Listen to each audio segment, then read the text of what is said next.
educational experience at the Penn State University in State College, Pennsylvania, where I was looking at the gerontology and the elderly and health and wellness issues related to such.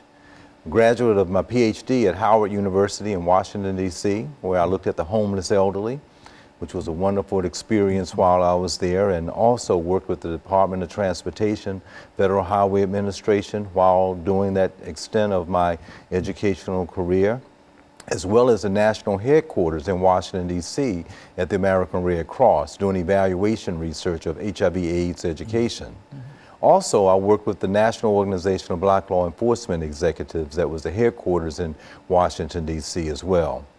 My alma mater is North Carolina Central University in Durham, North Carolina, where I am from.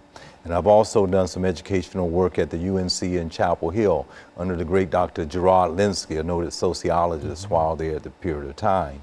I also like to share with the audience that I did work at the University of Michigan at the Institute for Social Research, as well as at Harvard University at their W.E.B. Du Bois Center.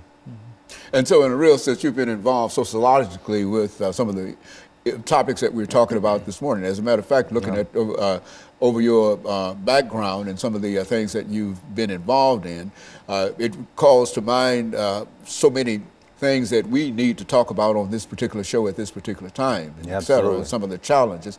And let's look at it, Dr. Sanford, before we get into the second segment. Let's look at some of your earlier experiences, and let's talk about the elderly. I think you mentioned you're talking about the elderly. So make some statements, and let's talk about that for the the remaining part of this particular segment. Okay. Well, this is very crucial because